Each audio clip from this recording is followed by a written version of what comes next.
you be not only with the EDA, but you be with those that are here in the audience, listening to the conversation that we have. Give us guidance, give us direction, and just keep all of us safe. And give us a great meeting. In Christ's name, amen. We have minutes from the February 23rd meeting. They are available for your review and consideration. Is there a motion to approve as presented? So moved. I'll second it. It's moved and seconded. Is there any discussion? If not, all those in favor say aye. Aye. We have a financial update and payment of bills. We have two bills. One is the Town of Appomattox quarterly invoice, $116.35. Another one is Varnville Hurl for $123.32. I'd like to lump those together. Is there a motion we approve to pay those bills? Motion to approve. I'll second it. Any discussion? If not, all those in favor say aye. Aye. This is a public information hearing, and is to provide information to the general public regarding the Ohio Data Center project, to be known as the Appomattox Data Hub. By allowing our economic development partners and representatives of the proposed development to talk about the data center industry and present details of the project. By the end of tonight's meeting, we hope that many of the questions of the public will have been answered. However, at the end of the meeting, there will be an email displayed on the screen. Through this email, you can submit further questions. VIO has committed to answering these submitted questions by topic, not necessarily by individual email. I'll clear up a little confusion. We had said that we would post this at the end of the meeting. We never said we'd post it ahead of time. But once it was said, we went ahead and posted it ahead of time. But those questions won't be addressed tonight.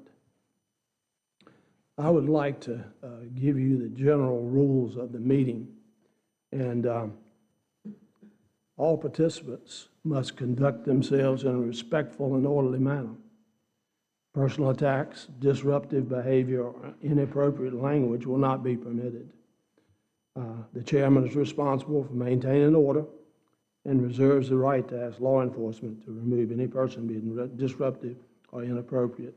One warning before removal, and I don't have any reason to believe it'll come to anything like that. We would ask no applause, outbursts, or interruptions during the presentations. With that being said, before I introduce the speakers, I'd like to speak to the EDA. The EDA was established by the state of Virginia in the 60s. The first Appomattox EDA was established in 1970. The first success, and maybe only real success, was the announcement of the Thomasville Furniture Building in 1972. At that time, there were several garment factories, also employing hundreds of people, along with 1,000 or so that the furniture company employed. None of those are here now. They're all gone. In December of 2024, about 16 months ago, Governor Youngkin announced this project, this Data Hub project here in Appomattox. A little bit about the industrial park. In 1998, the industrial park was established. At that time, it was zoned industrial. EDA does not have anything to do or any suggestion or control over zoning. That's all done separately by the county. At that time, public hearings were held. So everyone knew that it was going to be an industrial park to be developed for industrial applications. At that time, the EDA gave 100 acres to the Youth Association for the youth sports that we enjoy today. The EDAs have authorities granted by the state of Virginia that elected boards do not have, such as borrowing and loaning of money, issuing bonds, buying and selling land or businesses. We as EDA members took an oath that included promoting economic development to create jobs and capital investment. Appomattox County presently has a $2 billion tax base. That $2 billion generates $20 million in local revenue. Ohio said they would invest $3 billion, possibly $5 billion, which they'll get into in much more detail. And they'll be addressing how many jobs will be created and educational opportunities. Our obligation as an EDA is to do the best we can for the benefit of all the citizens of Appomattox County. This will create good-paying jobs and increase the tax base to lower local taxes. Every county that has a data center has lowered their local taxes. We don't always have to be in the bottom of school buildings, teachers' pay, deputies' pay, county employees' pay, or having lacking infrastructure. Since I've been on the EDA, we've had 4 near misses with up to $100 million of investment and creation of 500 jobs. But we didn't get them. We came in second place. All business negotiations must be conducted in a private manner. They can't be done in a public forum. In summary, the EDA owned this land, not the county of Appomattox, but the EDA owned it. And the land was properly zoned industrial almost 30 years ago. The EDA is selling the land to meet all the objectives of our mission. Data center location in industrially zoned land is by right. At this time, I would like to start introducing some of our speakers. One was Mr. Vince Barnett of the Virginia Economic Development Partnership, and they worked with us through the 3 years we've been working on this project. He had a family emergency and couldn't come, but Micah Kemp is here. Micah, would you just stand up or raise your hand? He has been helping us along, contributing from the state of Virginia on what we're doing. Dr. Quentin Johnson with Southside Virginia Community College. Yes, sir, would you come up? He's going to tell us a little bit of experience that he has in data center training. And while he's coming up, I'd like to mention that we have Dr. Capps, Dr. Ferguson, and Dr. Ogden here from Central Virginia Community College that will be working with Avio for training of our students. Dr. Johnson, please. Mr. Chairman, to the board, citizens, and interested participants in today's conversation, thank you for having me. I am the proud president of Southside Virginia Community College and a resident of South Hill. But you know, one of the things that I'm most proud of is our partnership and friendship and support that we get from Central Virginia Community College and Dr. John Capps and his team. So you have an amazing resource here. So I want to talk in your community college. I moved to Southside Virginia Community College to become president in 2019. I'm going to talk a little bit about our experience with data centers, and we have a large data center footprint in Mecklenburg County. So I got here in 2019. I think it's okay to say the name of the data center because I think everybody knows Microsoft had come to Southside Virginia because in part of the infrastructure for energy. So the 58 corridor has an infrastructure that is unique, that helps power and bring enough power and energy to Southside Virginia. And then the second piece was that there was a community college in place that could help do some training, both for the company and for potential employees. So 2010, Microsoft came and established their initial intent was to establish one data center. And that data center would be in Southside Virginia, and expansion was planned for somewhere else. Because of the ample supply of energy on the 58 corridor, the location, appropriate water supply, et cetera, and Southside Virginia, as you know, is just a great place to be. It's a great place for family, and They decided to stay and expand. Very early, shortly after 2010, Microsoft, in partnership with Southside Virginia Community College, established the SITE program. And as I understand it, the SITE program at SVCC was the first at a community college in the nation. I do know that it was the first in Virginia. Now the data centers, the data center academies are across the country and around the world.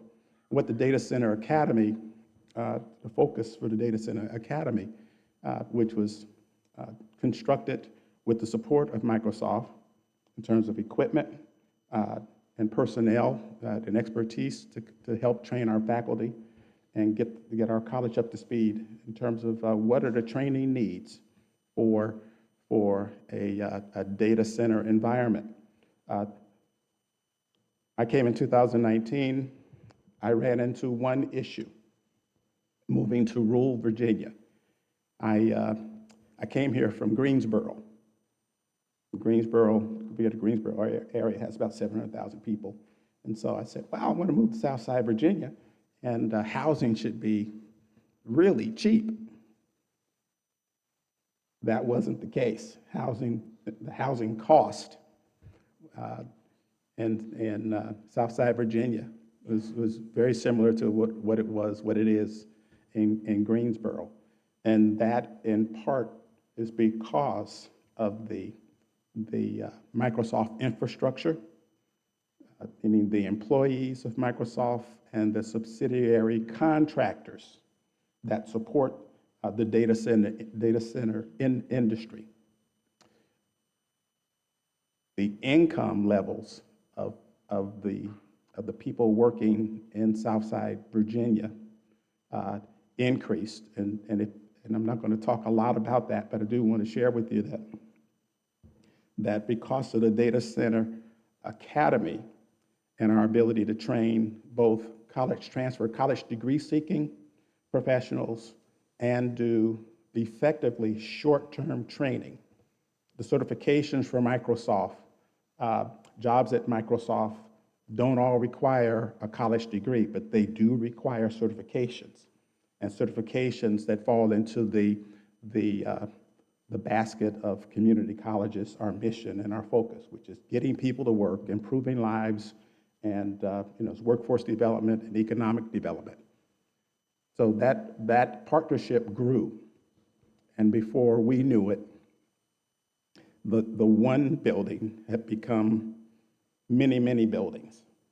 The infrastructure for electricity has grown as well. And so that was from the beginning, and that was my introduction to it. I didn't know what Microsoft meant to the community when I moved here, but I do have a very strong understanding of the partnership, the strengths of having, the positives of having a data center and living near a data center. So as a resident, I told you that I had a hard time finding an apartment. I did find an apartment, and since then I bought a home and absolutely love it. There have been a couple of really, really important pieces that have come out of our partnership. One is that young people, high school students, and older are getting good paying jobs, and they're staying home. And so Southside Virginia Community College is, and I'm sure Central Virginia Community College has governor school and opportunities for dual enrolled students. We serve 10 counties, and so we have, because of our partnership with Microsoft, we have students coming from Buckingham County. When you come out of Albemarle County and up north, and so once you come out of Albemarle County, you're in Buckingham County. So Amelia and all those, Prince Edward, those northern counties are busing their high school students to our college to get training. So we have a good number of students who graduate with an associate's degree and certifications through our Data Center Academy. and they graduate from our college with an associate's degree, and next week they graduate from high school. But what has happened is Microsoft has gobbled up every high school student, just about every high school student that wants to work and wants to stay at home. And their starting salaries are between $65,000 and $71,000 as 18-year-olds. Southside Virginia, and why is that important? Southside Virginia is not a Richmond, and I'm thankful for that, or a Raleigh, equally thankful for that. And our young people very often want to get out of here. They want to leave. And so, and there's a growing population of young people that are making decisions nationwide, especially males, that they're not going to go get a 4-year college degree. And 30 years ago, I worked at the University of Virginia, and so, you know, I thought that was the end of the world. Nice place to be. But it's here where, in Southside Virginia, where our young people need to be able to stay, raise their families, have opportunities to have a career. And so high school students are graduating, and Microsoft is committed to being here for generations. And so now you have a company that's committed to the area, and a company where you can go and have a career, establish a career, raise your family, and have a great quality of life. The other piece is that there's been an amazing growth in short-term training workforce programs. So when you have a data center, you have what's called a critical environment. Data centers require heating and air systems that have lots of water, require lots of water that's put back into your community and cleaned. They also need IT, electrical, and engineering. So those are the primary pieces of the puzzle that maintain the environment in the data centers. We're not talking about the professionals that run the equipment, that manage and maintain the equipment. We're talking about the infrastructure that supports the center. So we have what I've seen in my 7 years here is that there's such a demand for jobs at all levels, entry level, working in the data center, the infrastructure that supports the data center, and so I'm speaking directly to electricians, and heating and air contractors have been brought in from across the nation to support the data center infrastructure because we just don't have enough people to train and to help run and support those entities. And so you're in a location, and I can't speak to Lynchburg, but you've got, because of the size of your community, I would suspect that you would have a stronger infrastructure in place. But we had to bring in lots of people. Those people brought their families, and so our businesses, the restaurants, hotels, gas stations, fast food places, our businesses are prospering because of the growth of the data centers, the employees that work there, and the infrastructure of personnel who have moved to Southside Virginia to help sustain those data centers. 2024, Microsoft asked our college to establish what's called a critical environment lab, critical environment program, training program. And that critical environment program trains IT people, heating and air, electricity, brings those folk together and prepares them, helps give them the certifications they need to support data centers. And so we established that center, and it's thriving. Microsoft has been bringing in over the last year since that critical environment lab was established. And this is the first critical environment lab of its type training program in the world. And so when you bring a data center, should you decide to bring a data center, it's those kinds of experiences that bring opportunities to your community that just were not there. And so Microsoft is bringing in military from around the world, so military that are about to transition out of the military men and women. And we had a cohort recently of about 65 people, and from Italy, Hawaii, and across the United States, who are coming out of all branches of the military. And as they're exiting, Microsoft is bringing them in. We do online training for a couple of months, and then bring them to the college for hands-on training. And then Microsoft offers them jobs. It's the jobs piece that has changed the framework of how our community has grown. We are very, very proud of that. Now, there have been community conversations like this. And one of the conversations when community meetings are held is, well, will bringing a data center impact my electric bill? Dominion, as a partner, and Microsoft have both held meetings, and the message has been clear. Dominion came to our community because community members like me were concerned that I was going to have to pay for a data center being in my community, and I don't think that's fair. Well, the conversation was a healthy conversation, and Dominion committed to working with our industry partners, Microsoft, to make sure that our utility bills do not increase as a result of the data center. Microsoft also came, and Microsoft leadership held a national conversation about 2 months ago and made a commitment to locations where data centers are located, where Microsoft data centers are located, to pay their fair share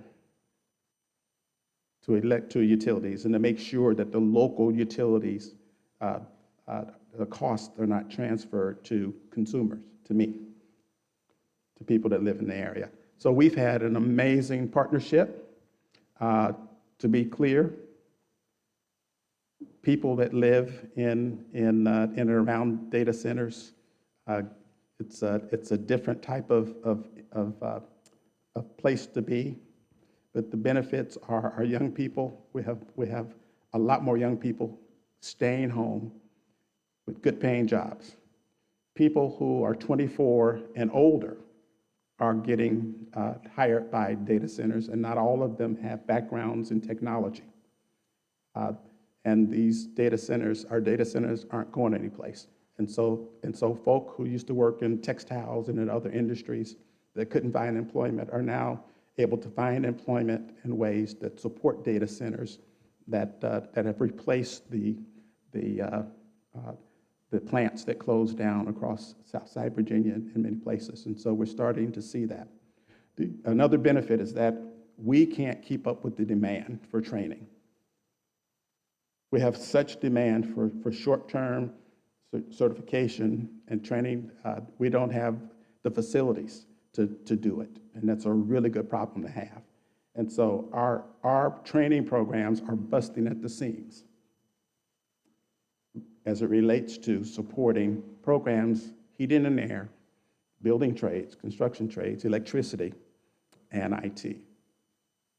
So we've had a really good experience, and most importantly, the support that Microsoft gives to our college, and the support that a data center can give to your community college.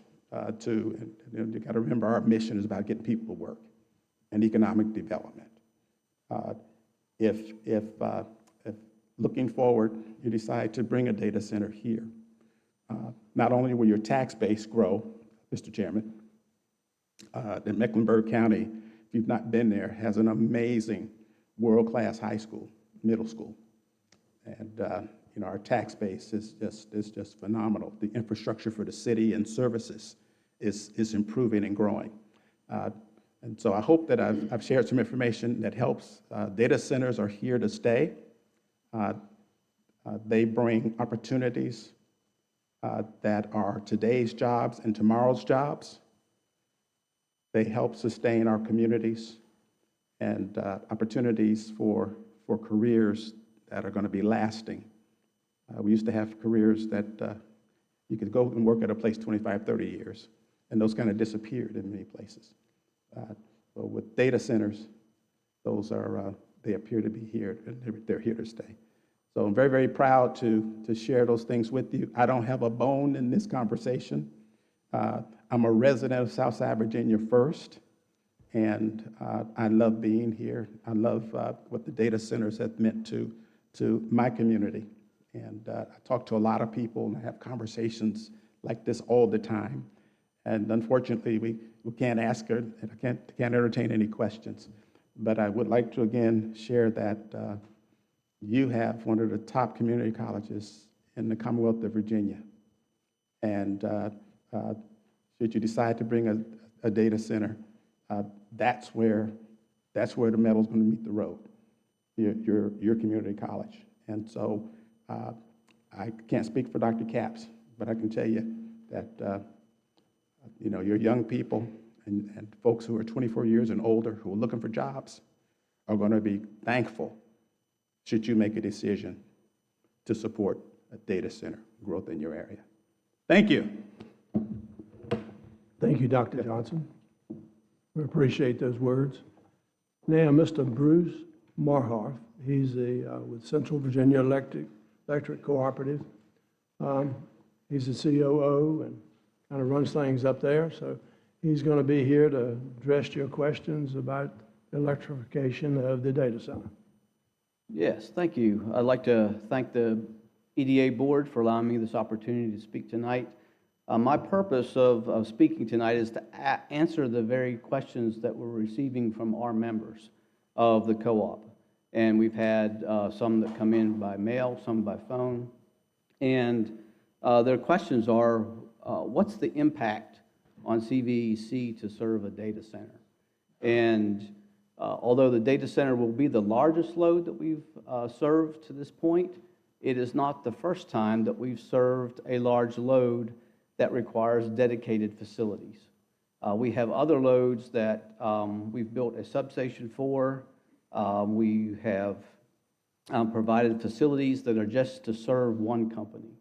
And we're following the same principles and practices that we've used on those other applications to serve the data center. And so there's three things that our customers are interested in knowing about. One is who bears the cost for the facilities.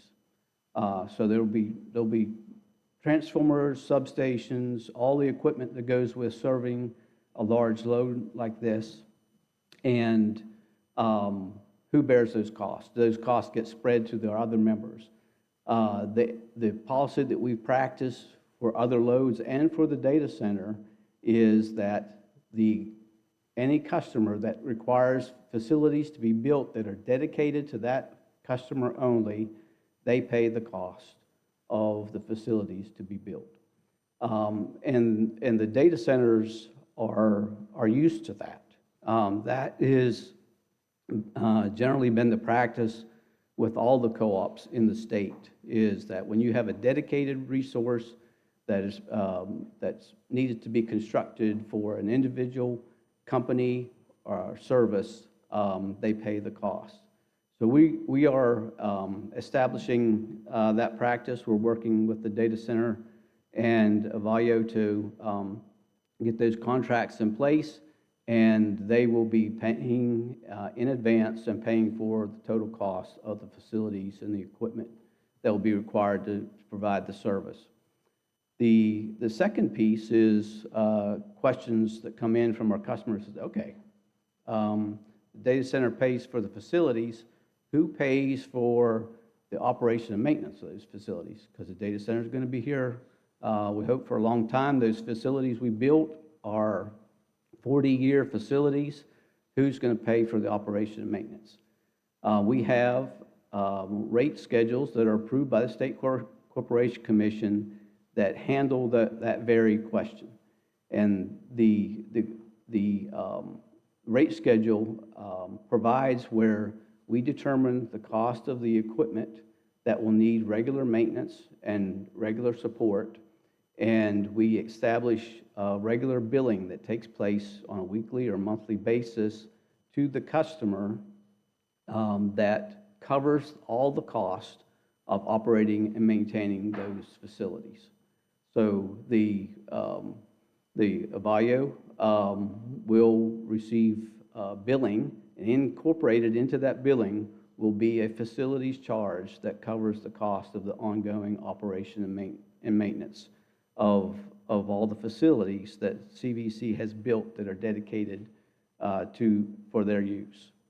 The third thing that we have questions about from members, they call in, they say, we're a residential customer. What is our electric bill? How is it going to be impacted by all the energy that you got to buy to support a data center? The answer to that is we have again a state corporation approved rate schedule that is specific to large power accounts.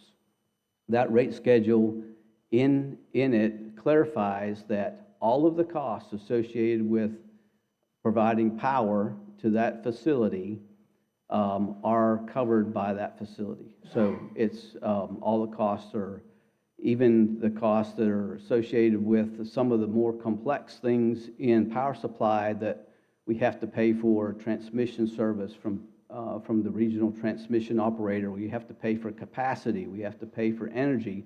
All of those costs are determined based upon the load profile of the data center. Similarly, to our other large customers that are in the same type of arrangement, their costs are determined, what their impact is on our cost are determined, and they're actually billed to that customer directly on a regular basis, whether that's weekly or monthly. The other thing that is important to note on power supply is there can be confusion about something that's a local issue and concern about power supply and the effect on rates, and something that's more regional and even national impact. So what I'm telling you tonight is that on a very local basis, the data center folks are covering their own way for building the infrastructure, maintaining the infrastructure, and what energy is needed to provide their service. You will hear even CVEC talk about in a regional basis, and you'll hear articles, you can read articles about the inflation of power costs due to data centers. That is something that's different. That is a regional or national concern where the growth in electric load is actually outpacing the growth in the generation that is being built. And that imbalance is creating escalated cost in energy. That is electrification, electric vehicles, that is a number of things, including the growth in data centers. That's not an Appomattox problem. If the Appomattox data center goes away, that problem doesn't get eliminated from being something that needs to be addressed regionally and nationally. But that is something that needs to be solved. But that is not something that is a direct impact on this data center. So a couple things just to summarize. At the local level, the data center is paying their own way in the facilities, operation, maintenance, and all the power that's required to serve them.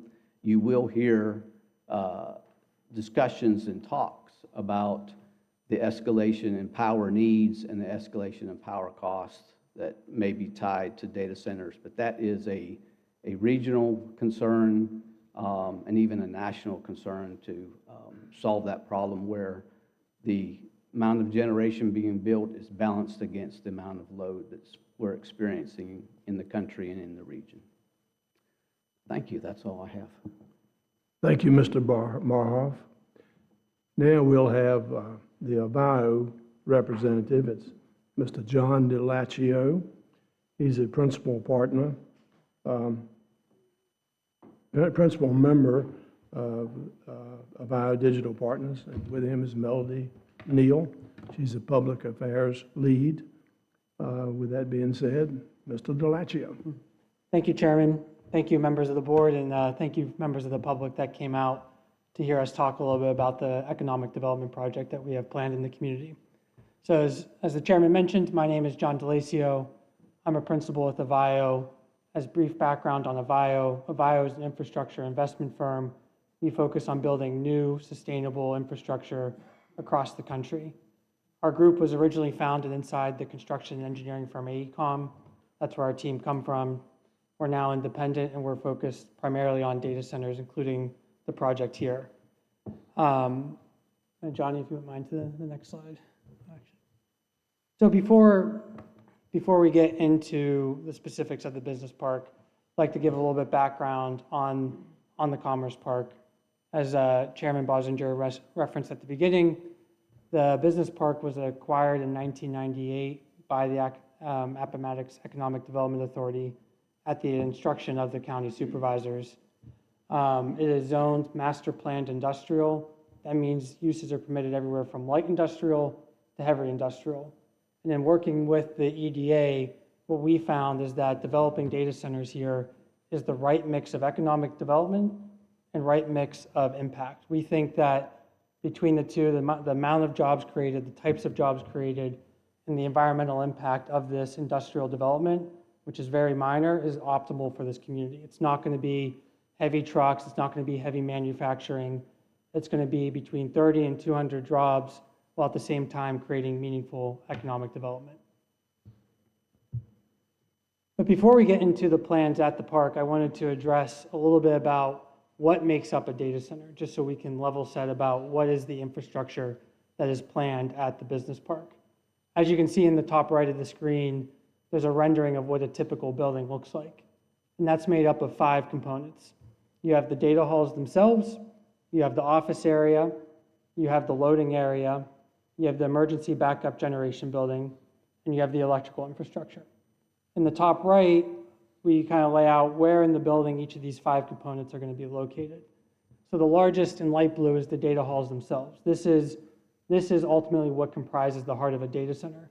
This is where the computers are stored that run everything from your bank accounts, your social media, government services, recently AI training, AI inference. But everything that comes in your day-to-day life happens in what is called the data hall portion of the building. The next part is the office area. So to service the data halls, you need the area where the employees work. So that's the glass area at the front of the building. That's will house the employees of the data center. Next to that is the loading yard, and then you get into what we're going to talk about here tonight, which is the electrical yard and the emergency backup generation facility. So the electrical yard, that's where the power infrastructure comes in from the on-site electrical distribution system to the building. The backup generation building, that's what houses the backup emergency generators that will only run in the case that the grid is offline. So that building is designed to be what's called 5 nines of reliability, such that if the grid goes down, access to your bank accounts, to all of the internet continues, even if the grid is offline. And so what does that mean for what we have planned at the campus? And so we worked, when we first got involved in the project, we spent over 6 months working with the EDA outlining what is the right layout, what is the right configuration at the business park. And so I wanted to highlight some of the key elements that comprise the master plan. The first on the list is the entrance facility. So right off Oakville Road, what we've planned is we're not going to put any buildings or any of the large infrastructure up against the public view shed. That's where the security area will be. That's where the guard shack will be. So very minimal visual impact where you come in off the road. Next attribute of the campus is the data center buildings themselves. We currently have planned for 6 of the buildings on the site, and they're located in 3 different clusters. So you have the top left cluster, the central cluster, and then the bottom left cluster. And it's worth pointing out that what bisects the site is the Williams Transco natural gas pipeline. Now, why that's important to point out when we talk about master planning is that we worked with Williams to ensure that all of the buildings that will be occupied will be set back at least 660 feet from the pipeline. So it constrained a little bit of our ability to put occupied structures at the park. And I think one of the most important areas to highlight, as Bruce mentioned when he was giving his speech, is the area that's marked substation above. So the substation, that is where we're planning to build all of the electrical infrastructure that will serve the park. And I think this is a common misconception in that the data centers themselves are not going to be interconnected to the local Appomattox grid. Everything that's needed from breaker systems to the transformers, all of that infrastructure is going to be constructed at our cost, paid in advance on our site. So we are not going to require any infrastructure that currently serves the residents of Appomattox. Everything will be new built and purpose-built. And finally, the last thing I wanted to highlight is that the county invested years ago in what's called the Giga Campus. What they did is they worked with some of the local fiber providers to site what's called inline amplification stations at the tech park. What that means is that the tech park has access to some of the best fiber in the Commonwealth. There's different fiber providers that all run through the campus, both through the gas pipeline itself, as long as east-west along 460. And so as part of our build-out, we're going to be working with those fiber providers to increase connectivity to the county. And then what does that mean? Now we talked about some of the general infrastructure. I wanted to highlight what does that mean in terms of how will these buildings come online. So as I mentioned, we're currently planning for 6 buildings. Each of those buildings is approximately 300,000 square feet in total floor area across 2 stories. And of those 6 buildings, we have currently submitted a site plan for the first building, what's marked phase 1 in dark blue. It's important to note that what is part of our phase 1 is the substation infrastructure itself. So right the moment we build the very first building, we're going to be building that 10-acre substation yard and all of the infrastructure that's required to serve the park. That is the first thing that goes up.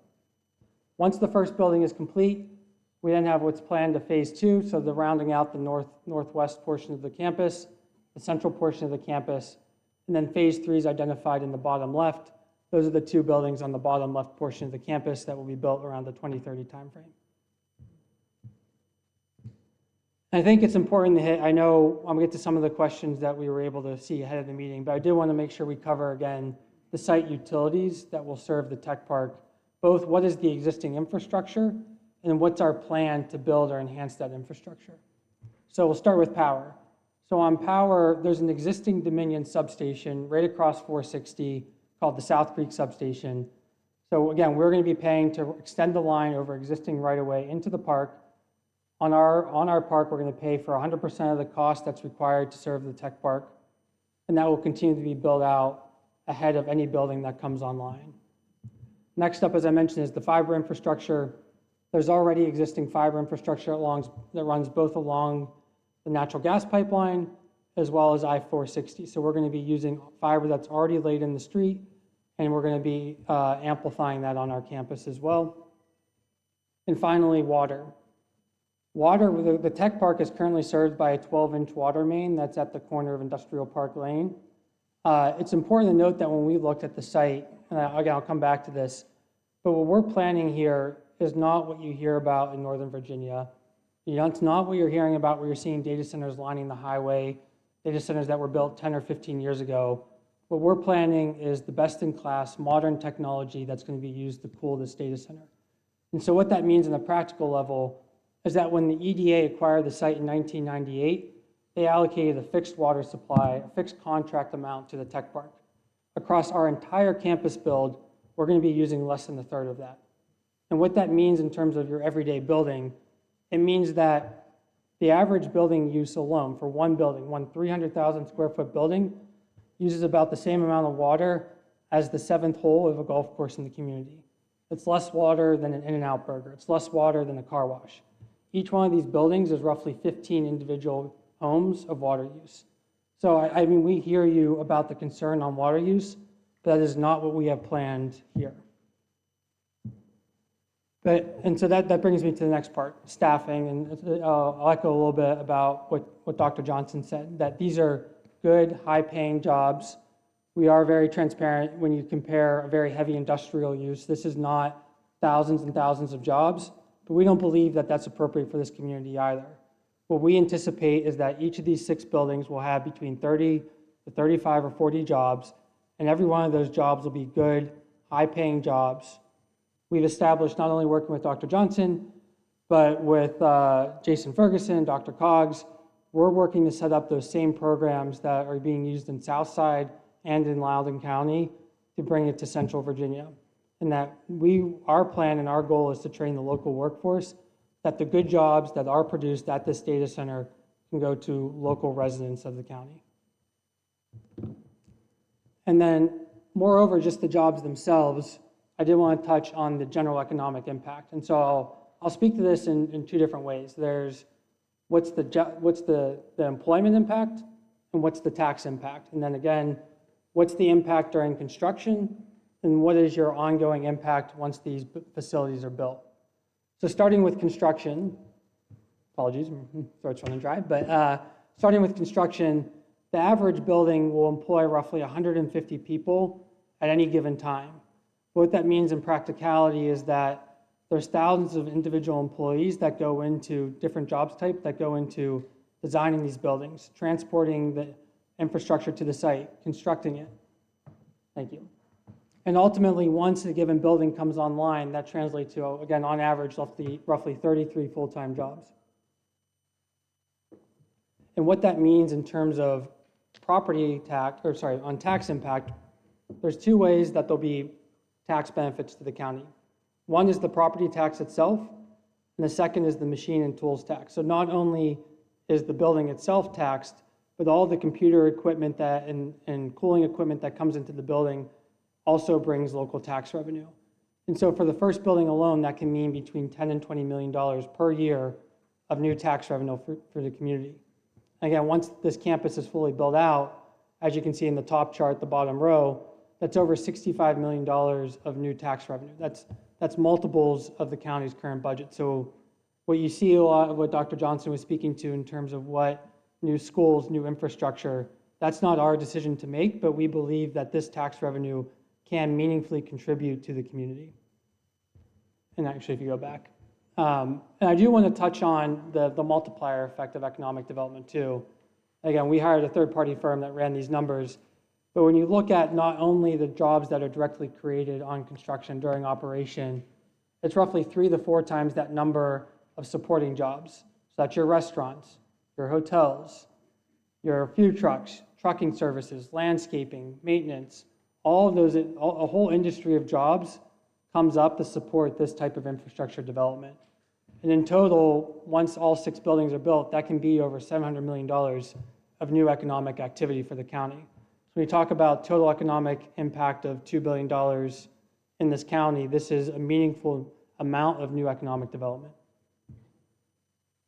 And so before I wrap up, I do want to hit both some of the commonly asked questions, and then I'll try to speak to some of the questions that were raised over email over the weekend. So what are the economic benefits?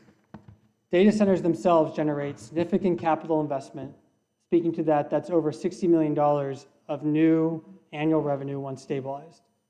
In terms of the number of jobs, that's over 30 full-time jobs per building, upwards of 200 direct operational jobs that will work at the campus once it's built. And those are just the direct jobs, not the multiplier effect jobs. That's what the next one is. Do they create other local businesses? Yes, the hotels, the restaurants, we see a lot of additional benefit that come from just the data center jobs themselves.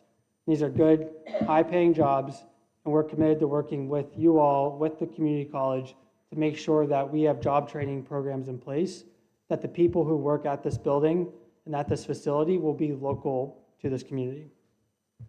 And finally, I know it's not directly addressed here, but people ask a lot about noise, water, light pollution, emissions, power. So I'd like to speak a little bit to that to the extent I didn't. In terms of noise, as I mentioned, we read the same articles you do about some of these super dense areas where data centers are every 50 feet along highways. The buildings that were built 10 years ago, that is not the type of building we're planning here. Not only did I mention the water level, but the noise as well. This is best-in-class cooling equipment that uses a fraction of the water. And in terms of noise, when we study the local code, it's less than 10 to 100 times less than what the code requires. And this is the same design that we use everywhere in the country. So this same design, which we're currently entitled in California, California has some of the most stringent environmental standards in the world. This same design that we're building there is what we're planning to use here. So think quiet conversation, not what you hear, not the loud hum that you hear driving down the highway in Ashburn. Again, in terms of water, the key message that if I can communicate to you all is that we are not doing evaporative cooling. What you read about when these sites that are very water intensive, they're literally putting cooling towers on the roof of the building and just evaporating the air to cool it. That is not the latest technology. It's called, what we use, air cooled. It's closed loop. You fill it up once. The stuff that's in that loop is no different than what you put in your swimming pool. So very water efficient. In terms of light, we participate in what's called the Dark Sky program. We designed to the Dark Sky certification. So what that means in practice is that every light has a purpose. We're using warm colored lights, occupancy sensors. We're not here to shine lights on neighbors. We're not here to shine lights up in the sky.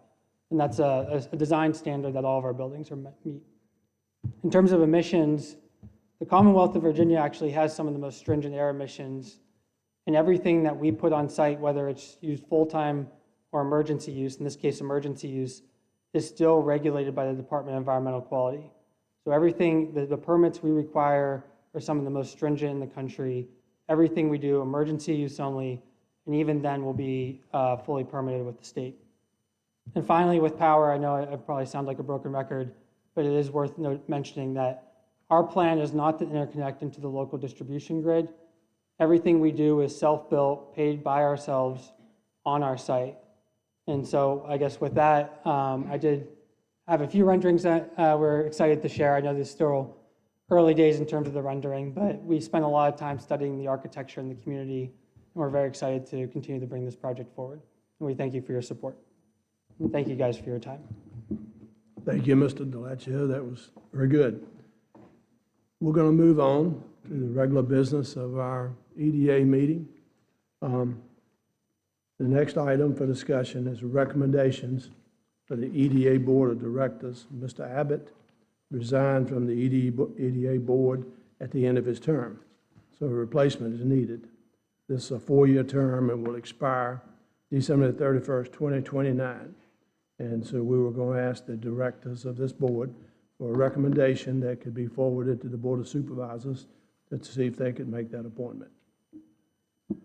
Mr. Chairman, I have not been approached by anyone with any interest. However, I have just recently been in contact with someone, and Mr. Faber Jamerson has decided that he would be interested in taking the position. And so I would make a motion for Faber to be recommended to the board. Is there a second? I'll second it. Okay, I'll state the motion that motion's been made to recommend to the Board of Supervisors that Mr. Faber Jamerson be appointed to be a director of the EDA. Any further discussion? If not, all those in favor say aye. Aye. Those opposed, like sign. Be no opposition. We will need to schedule an EDA Directors Meeting on March the 30th, 2026 at 5 p.m. This will be in our normal location. located here today to be able to seat more people. But that's over in the county administration building. And this meeting is for closed session, per the Code of Virginia 2.2-3711A.B, consultation with legal counsel. After that, the next regular meeting will be April the 27th, 2026 at 5 p.m. Anything else from any of the EDA directors? If not, is there a motion to adjourn? So moved. Is there a second? All in favor, say aye. Aye. This meeting is adjourned.